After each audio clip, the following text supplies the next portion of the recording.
Okay, ladies and gentlemen, let's continue on our class research methods. First of all, congratulations again on exam one. Excellent performance. Uh, well, but that's only our first exam, and there are many more assessments coming up, including two more exams and a whole bunch of homework assignments. So there are still many points to earn and many points to lose. The general principle, of course, is to earn as many points as possible and don't lose easy points. Okay? All right, starting from today, we'll be talking about specific methods of data collection. And we'll start with surveys.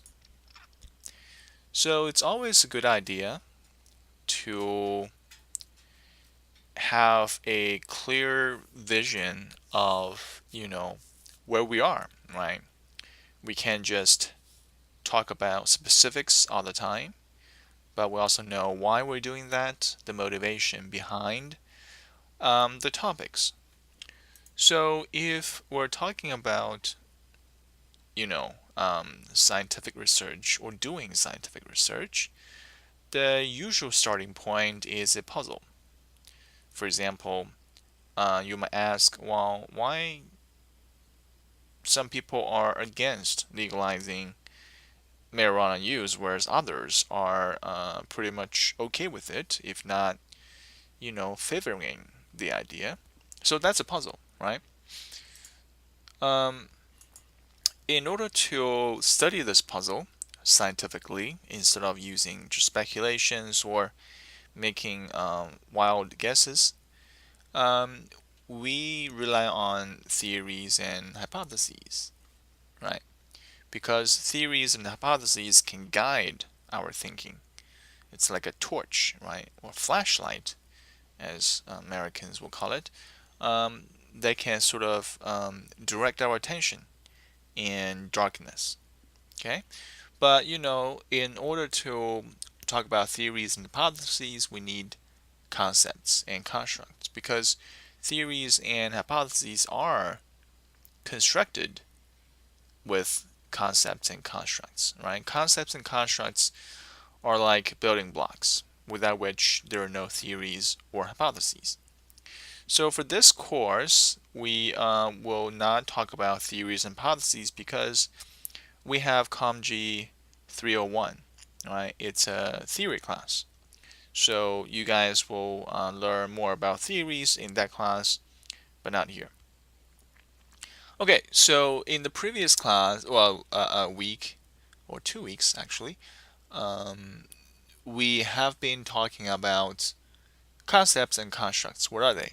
And of course, we also talked about in previous classes, how do we measure concepts and constructs? Um, and we call this activity of measurement um, operationalization. Well, I mean, more precisely, operationalization is a um, larger class of activities that include measurement, right? But we know that was to suffice the purpose of this lecture, this class, all we need to know is that measurement is part of operationalization. But you might wonder, what will come after, right? Once we have established um, our plan or plans of measuring variables as well as, established the the reliability and validity of our measurements, right? That is, after ensuring that our measurements are of good quality, then what next? Well, that's what's going to happen in the next step. That is, we're now ready to collect data, right? Either in a lab situation or to go out in the real world, so to speak, right? To collect people's responses. Okay, so this step is to clear up our thinking. This step is to prepare ourselves with the tools, right? To sharpen the tools, to get ready with the tools, and now we're ready to act, right? So after that, let's have a brief preview. After we collect some data, numbers, and other types of information that can be quantified, we'll be ready to examine or test whether our hypotheses formed or formulated at this stage is correct or not, right? So at this stage, we'll be talking about quite a bit of statistics, which is of great fun. Well, at least that's, my impression and intention, right, to make it fun. But anyway, so this week we'll be talking about methods of collecting data. And we'll spend the rest of the class talking about the many different ways of examining hypotheses, and mostly that involves with playing with numbers. Okay, should be fun. All right, so methods of data collection. As we said, because our focus of this class is on quantitative research, there are two major types of data collection methods we will be looking at, and these two major types of um, data collection methods are surveys. So surveys, there are some very good features about surveys. Why surveys are useful, in other words. The first advantage or usefulness of conducting survey research is that surveys are very good at describing patterns. By patterns, we mean, you know, regularities, right? Things that we expect to occur with a certain feature that can be repeated, right? Um, Opinion polls, for example, is a very common type of survey, right? You and we actually often hear people say that 99, not 99, but the support rate of for uh, Hillary Clinton is this much percent, and the support rate for Trump is this much, this many percentage. So those are describing patterns, right? There, excuse me, there are these people who are firm supporters of a particular candidate, right? Or we hear about um, percentages about supporting various kinds of socio-political issues, and of course those are patterns as well, right? Another you know um, advantage of conducting survey is beyond describing patterns, but it starts to look at how two variables are related to each other. For example, to return to the question that we asked earlier on, is why people have different views on legalizing marijuana use. Well, you might suspect that it's because they have different political ideologies. Some are generally more conservative, whereas others are more liberal. And you might expect, therefore, there will be a correlation between political ideology and people's views on legalizing marijuana use. All right? You might expect that as people become more and more liberal, they will be more supportive of uh, legalizing marijuana use. Whereas if people are more conservative, they should be you know um, less supportive, or oppose more the idea to make marijuana legal. So that's what we mean by establishing correlations. Um, the last feature of conducting good survey research is we can make our results generalizable. that means we can make larger claims. We can make claims that are beyond what we got from this survey. Right? We'll talk about this issue of generalizability later on, but later on we shall see that this is a very, very important feature of survey studies. The second major type of data collection for quantitative research is experiment. Experiment is a very, very useful type of method, just as important as surveys, right? There are no worse or better methods. They're equally important and they achieve different goals. And perhaps the most important advantage or reason why people care about doing experiment is because experiment is the only method that can establish causality, right? That is, provided it is properly designed and conducted. So remember that we have a question on our first exam on, okay, I probably should not say this because there's still one classmate who have not taken the exam yet. But anyway, right? So later on we shall discuss, the critical differences between surveys and experiments other than their own important features. Okay? All right, let's start with survey.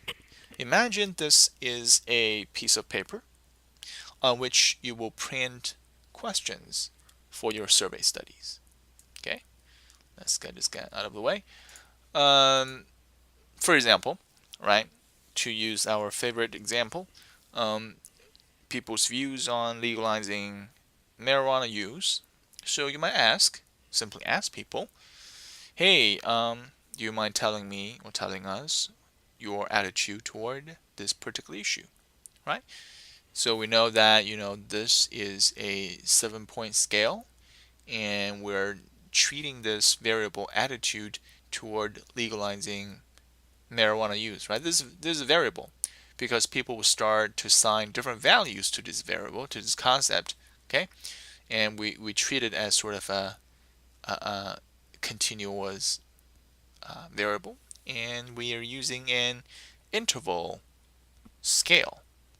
And we think that this could be a valid measure because, this is exactly asking what we intend to ask. So at least this question is face valid, right? It's a face valid measure of our intended variable or our intended concept, that is people's views on legalizing marijuana use. All right, so let's say this is our, the variable that we're interested in. And then usually in a very typical survey, right, we will see these kinds of questions. And these questions are what we call demographics or demographic questions. That is to gather some basic information about a particular respondent. Of course, usually we don't collect people's names, IDs, or any personally identifying information, just to maintain the uh, anonymity of their responses. Right? That's a very important. I shouldn't say pretty, but very important um, requirement in terms of the ethics of doing research. But these information is okay to provide because by none of these information is can allow us to establish a link between the true identity of a person and his or her responses.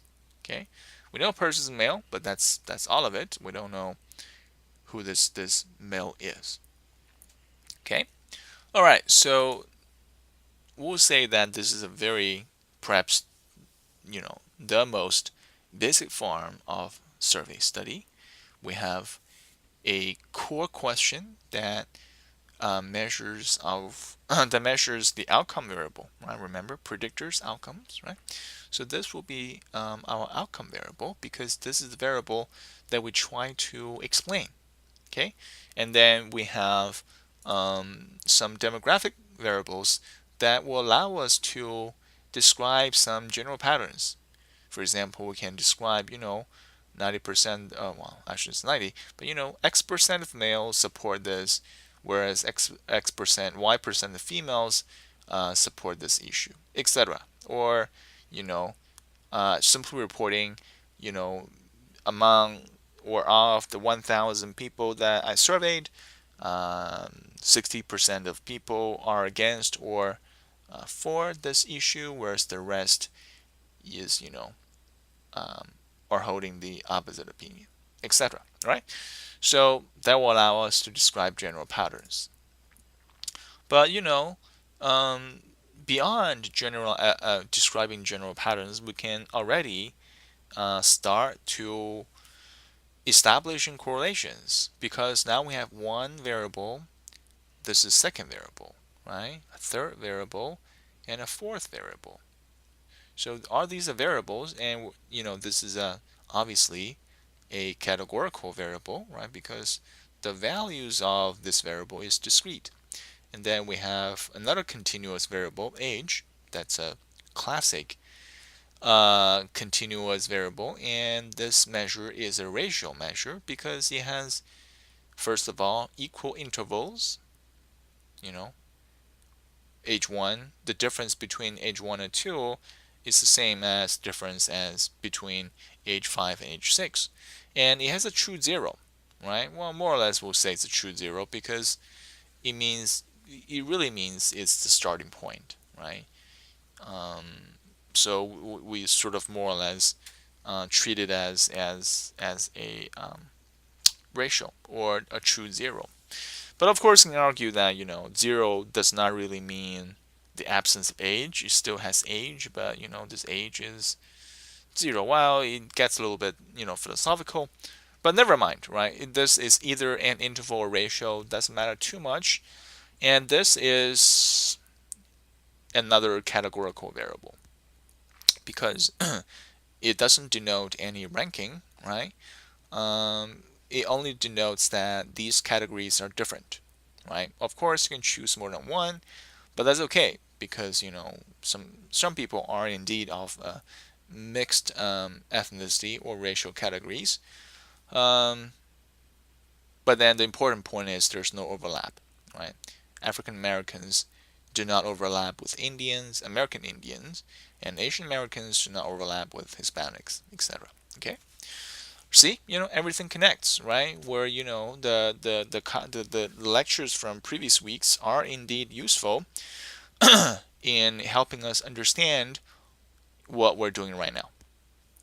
Okay, so for example, because we have more than one variables, we can start to correlate things. For example, we can see whether gender correlates with attitudes toward marijuana use. For example, we can ask, well, are men generally more supportive of legalizing marijuana use, or are younger people, of course not very young, but young adults, more likely to be supportive of legalizing marijuana use than older people, right? Or which ethnic group is most or least supportive of legalizing marijuana use, right? So these are interesting questions, and by gathering people's information, right, their values, we can start to answer all these questions. Okay, good. Um, but now if our hypothesis, let's say our guess is, in general, the reason that people are uh, having all these different views on legalizing marijuana use is because they hold a different political ideologies. If that's your guess, then you better measure people's political ideology, right? Because if you do not include a question, in this questionnaire, you will not be able to know people's ideologies, right? So the best way to know about a people's ideology is to simply ask them, right? circle number that represents your ideology here. Okay, so now we can start to use variables other than demographic variables as the predictors. We can use this as a predictor variable to predict people's views on legalizing marijuana use. Okay, um, so even to make our survey even more complicated, right, we can start to include um, more than one predictive variables, right? We can include people's mother's political ideology, right? Their family, sort of their family ideology, or their father's ideology as well. And we can also sort of, out of curiosity or for any purposes, we can see whether or not people's preference for different types of computers might have any kind of association with their intention or attitude toward legalizing marijuana use. Okay? Actually, there's good reason to expect that people's preference for PC or Mac would relate to people's attitude toward legalizing marijuana use. And this is because, in general, people who are more liberal are more likely to use Mac. Comparatively, PC users are generally more conservative, not like very conservative, but more conservative than Mac users. And if it is the case that, you know, it is, conservatism that underlies people's views on legalizing marijuana use, then there might be some difference between PC users and Mac users in terms of the views on this issue. Right? That will be a very interesting sort of study to conduct to find out whether that's true or not. Okay, so by including all these additional questions, we can now start to establish what we call multivariate relationships. So multi means many, right?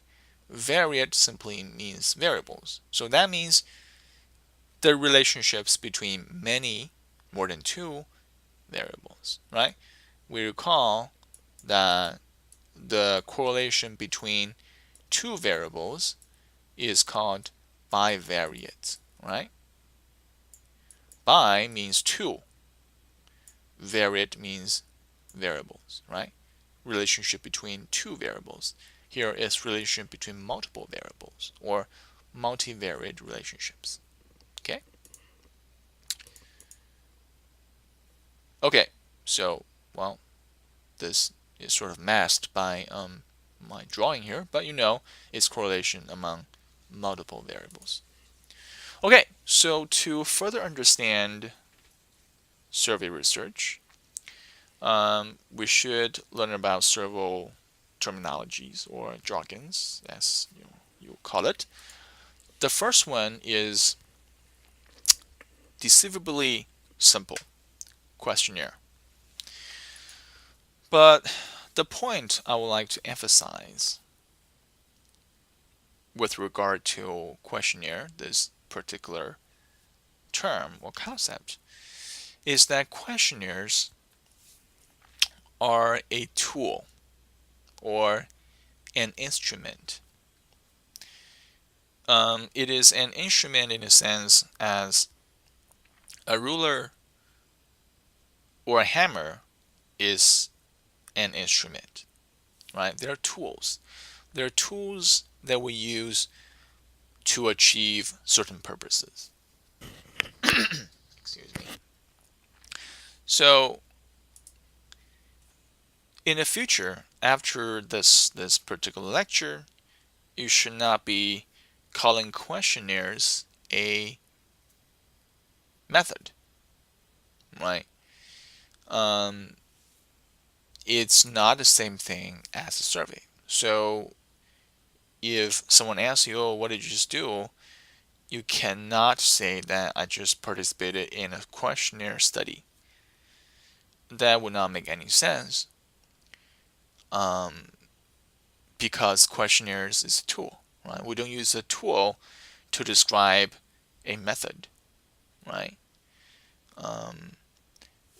Survey is a method. Survey is a method of data collection. But questionnaire is only a tool that survey will use to gather data. Okay, see the difference here? Survey is a method, a way of doing things, right?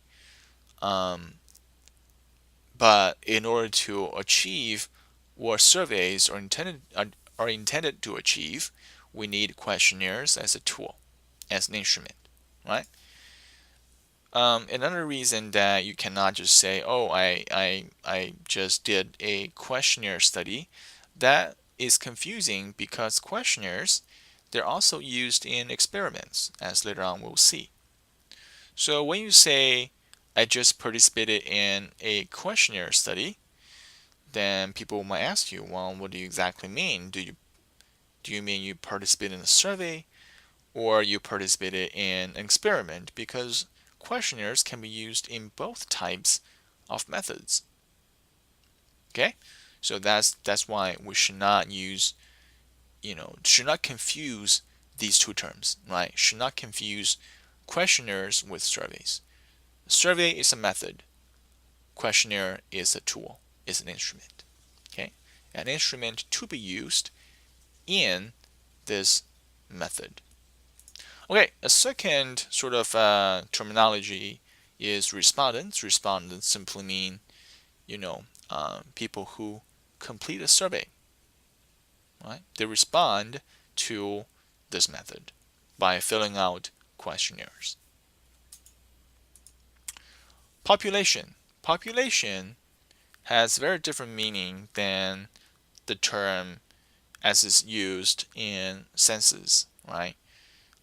We say that America has a population of, I don't know, however many million people. But the population used in the context of surveys simply means the entire body of people or individuals that you intend to study, right?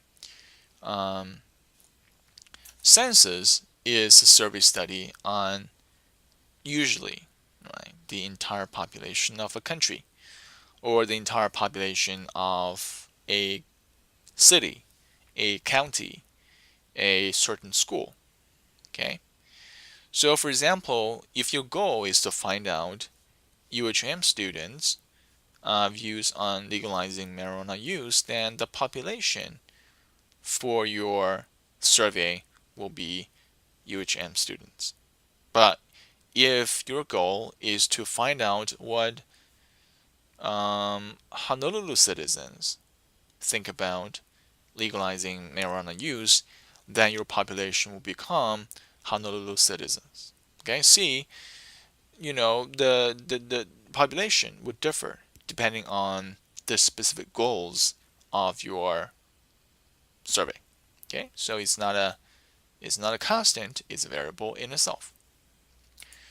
Sample is a subset of the people that you are able to study. So sample is really a subset of the population. Okay, so you have a population. Let's say you want to study UHM students' views on legalizing marijuana use. So UHM students will be your population. Okay, let's draw it out. So UHM. So let's imagine that this circle includes each and every student enrolled formally at UHM, right? So this will be your population. But for many reasons, you can't simply have access to each and every UHM student because you don't have the time and resources to survey every single one of them, right? Some may not attend school regularly, so you're bound to miss them, right? And some might, I don't know, decline to respond to your survey, so you don't have their responses. And some, for various reasons, you could not get their responses either, right? For example, they don't read English. I'm just saying. So, for many reasons, most likely because of your limited resources and time, you can only obtain the responses from a group of UHM students. These will still be UHM students, but obviously they are only a subset, a section from the population, right? So this will be your population. And this will be your sample. Make sense? Right? Sample is a subset of individuals from the population that you intend to study. Okay? So most survey studies, not surprisingly, because of limited fundings and limited resources by researchers, they can only study samples. Okay. Okay.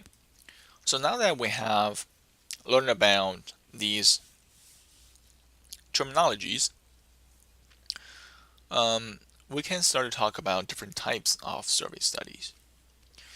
So the first sort of distinction that we can make is a distinction between cross-sectional survey research and longitudinal survey research.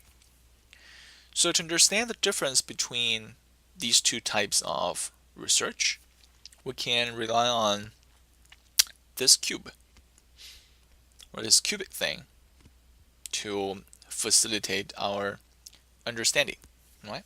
So let's imagine that this cube represents the population, whatever it is, right? It can be UHM students, it can be Honolulu citizens, it can be all Hawaiians, right? Depending on your goal of your study. So now let's denote or treat this line representing time. So we have the past, we have the present, and we have future, right? So now imagine, let's have this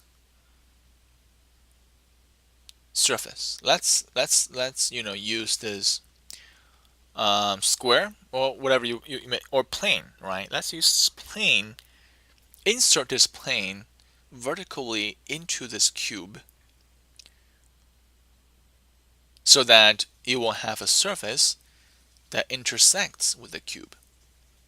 Okay, and we'll call the portion where this plane intersects with the cube a cross section of the population, right?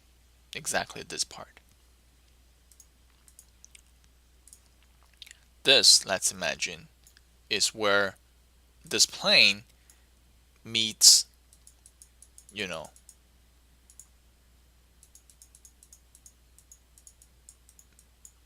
meets the cube. Okay, there are other parts of this plane that does not meet the cube, but let's call the part of the plane that meets the cube a cross section of the population. It's only part of it, right? At the particular time, which is close to now, right? Further, let's from this population draw a subset of it. We'll obtain a cross-sectional sample, right? This square thing, that will be a cross-sectional sample because it's a subset of individuals from a cross-sectional of the population, right? There are other parts of the population here or here that this plane does not touch upon. So we cannot know about what people in the past think about an issue, or people in the future will think about an issue. We can only learn about, in this particular case, what a subset of individuals at the present think of a particular issue. So we'll call studies based on a sample of, respondents at one point of time, as cross-sectional research, because they're based on cross-sectional samples. Okay? So we can ask, between or across individuals contained in this cross-sectional sample, do their attitudes differ, right, on whatever issue that you are interested in? Right? Do they think differently in terms of legalizing marijuana use? Do they think differently in terms of gun control, etc.? Right? Or you can ask, among the individuals contained in this cross-sectional sample, is there any correlation between their political ideology and their attitudes toward various socio-political issues? Okay? All right, so that's cross-sectional studies. Okay? Focusing on a sample of respondents at one point of time.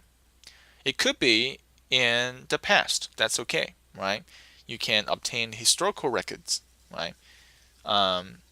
For example, there are now many survey results available to the general public that are conducted in the 70s or 60s even, so that we can learn about, what people back in time thought about certain issues.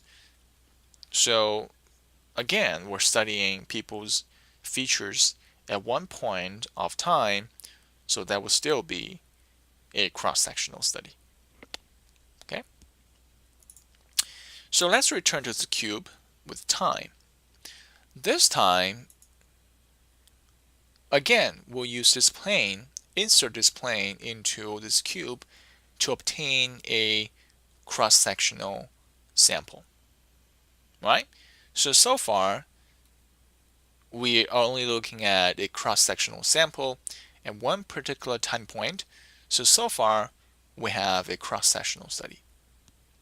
But imagine we repeat this process at 2 more time points and focus on the same group of individuals, right? So they're at the same position of the plane. So let's imagine that they're containing the same group of individuals. But now we're studying them across 3 time points. And because of this feature, we call it longitudinal studies. That is, the most classic longitudinal research studies the change of a group of individuals over time. Okay? So for example, you can ask, do people's attitude toward certain issue change as they mature, right? And as another example, right, if you find a correlation between people's ideology and attitudes at one time point, for example, when people are very young, you can ask, well, is this correlation stable? That is, when they become older,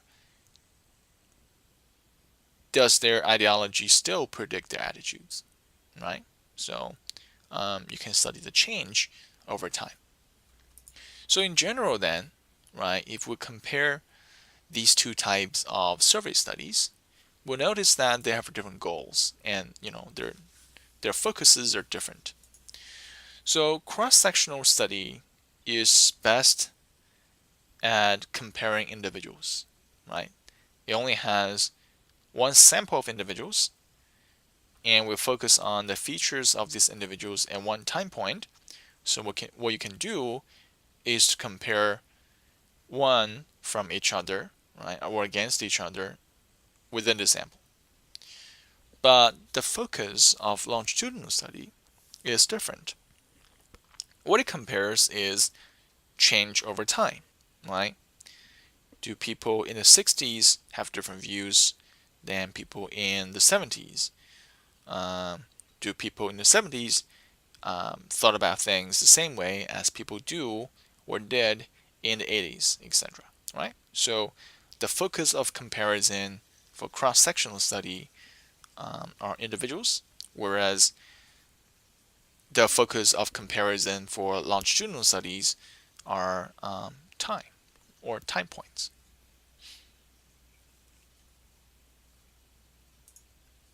Okay, so far we have briefly gone through, you know, the first two uses of survey studies.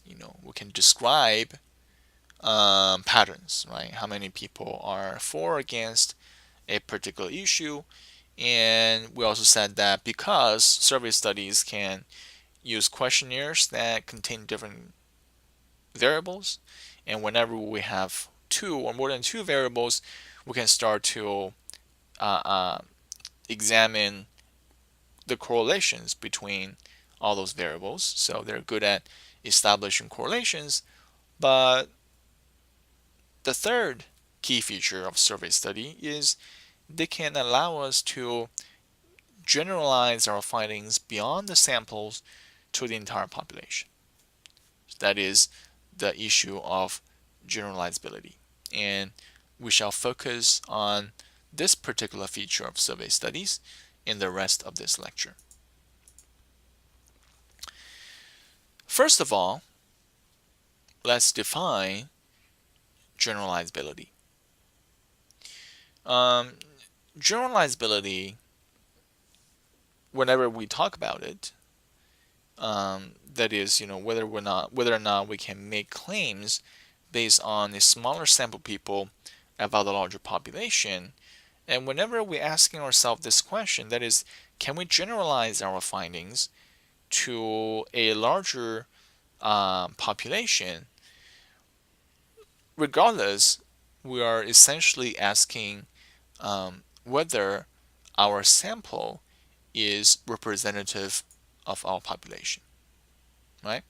So this representativeness of a sample essentially means or refers to the idea of the extent to which, right, our sample resembles the target population.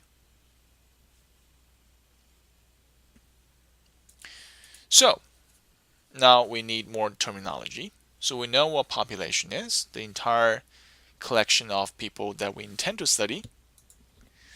And now we have a sample.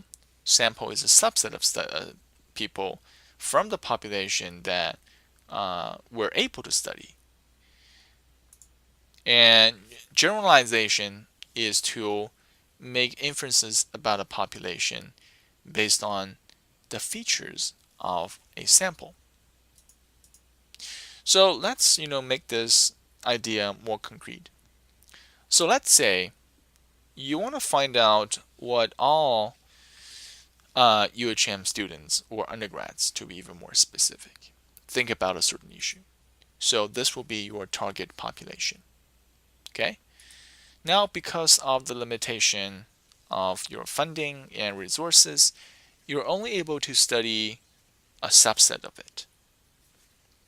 More specifically, the money allocated to you will only allow you to study 3,000 from all UHM students, which of course is not all UHM students.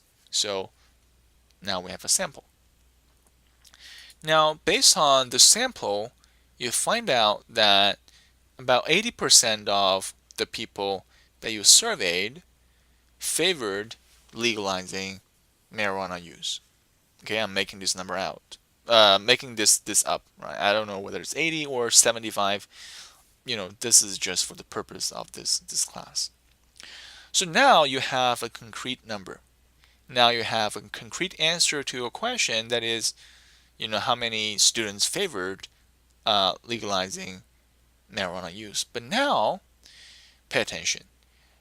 Your goal is not to study how many students out of 3,000 favored this particular issue. Your goal is to study how many UHM students favor this issue. And there's a critical difference here, right? Your goal is to study how many UHM students favor this issue.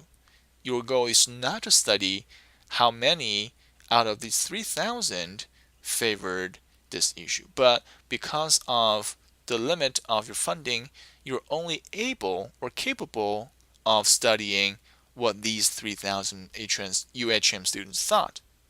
So now there's a gap, right? There's a gap between your finding here and your goal of study. Your goal is to understand the thoughts of all undergrads, but you were only able to find out what 3,000 of them thought about this issue. So, in order for you to claim that among all UHM undergrads, it will be a similar finding, that is, similarly 80% of UHM students favored legalizing marijuana use, you are making generalization. You are generalizing the finding based on a sample to the population. And this is quite a leap, as you can imagine. Right? The key for us to make this generalization is to make sure that your sample is very, very similar in terms of all aspects that you can think of to the target population. And by that, we mean, representativeness, right? To extend your sample is similar to the features of your population. Another way to think about it will be, to imagine a sample or population is like this, okay, of a particular shape. Let's say this is your sample. Sorry, this is your population. Okay, this is your population of this particular shape.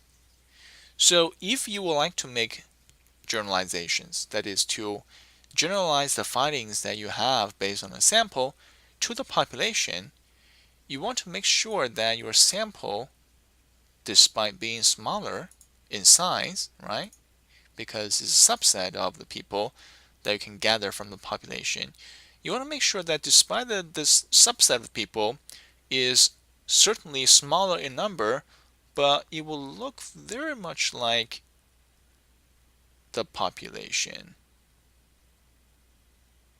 right? There we go. Not identical, but similar enough. So in this case, you will have what we call representative sample, right? This is your sample. And because you take great effort to make the sample look similar to your population, you are able to obtain a representative sample. Okay? So the findings that you obtained from the sample can be generalized to the population. In contrast, right,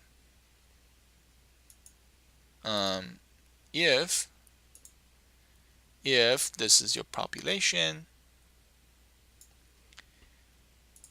and now because of many reasons, you obtain a sample like this, which is not even close to be identical, right, to be similar to the population.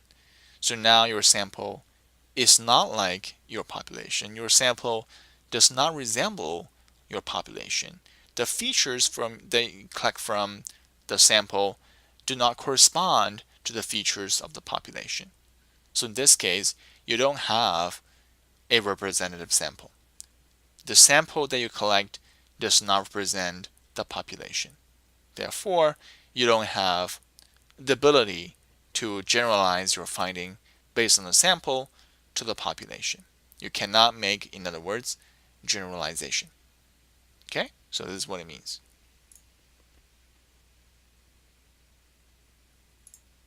There we go.